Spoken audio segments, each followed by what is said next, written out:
Hey y'all, the Game Theorist doubled down on their Wall-E cannibalism idea, and he's still wrong by failing basic math. So I feel like I have to join in the fray. The short answer is the source of calories for the humans in this movie cannot be other humans. First off, let's set up the situation. The humans in Wall-E have lived 700 years in the Axiom starship. They initially planned for a 5-year cruise, but no longer have any hope of going home. All nutrition that we see comes through liquid form. Also, all passengers on the Axiom have become grossly obese. The idea proposed by film theory was the source of these cup-based nutrients was other passengers. The basic issue is that there is a continuous net loss of energy to heat. This is unavoidable, even using MatPat's absurdly optimistic numbers. A person would have to consume 9 people in order to grow to adulthood, which would mean each generation would reduce in population by nearly an order of magnitude.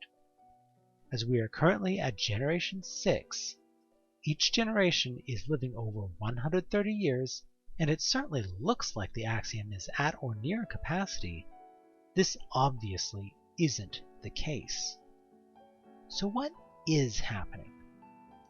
It's fairly clear that the Axiom is self-sustaining, either with fusion or solar power. Therefore, we can assume essentially infinite energy. So we can grow food. Even with the restriction that there are no plants at all, there is no reason they cannot consume grown material such as algae, plankton, or chemically constructed proteins. However, there's another factor to consider: vitamins. Man does not live by calories alone, but proper nutrition requires significant quantity of other materials.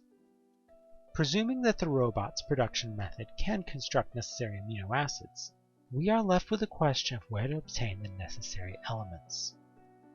The answer is obvious: sewage treatment.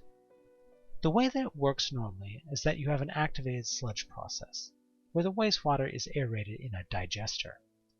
The bacteria in the filth eats all the biological matter, and you're left with 2 streams: a clean water stream that can be sent to a river, and sewage sludge. This sludge is rich in metals and any other chemicals that can't be digested. This can either be sent to landfill, or, most importantly for our situation, used as fertilizer. In our system, the recycled effluent and sludge would obviously be used to grow the algae needed to make our lunch in a cup. Now, this does mean that all organic matter has to be recycled. That's the only way to have a sustainable system. And this does include corpses. So yes, you do have to cremate or digest Grandma, and then feed her remains to the system in order to have enough for the future. However, that's no different than the larger Earth ecosystem. Every atom that makes you up has been somewhere, if not everywhere, since the formation of the Earth.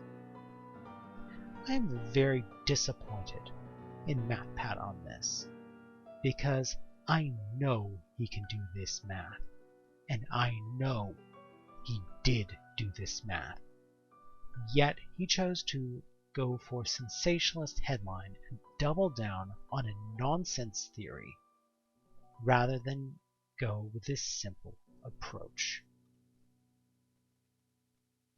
Thanks for listening, y'all.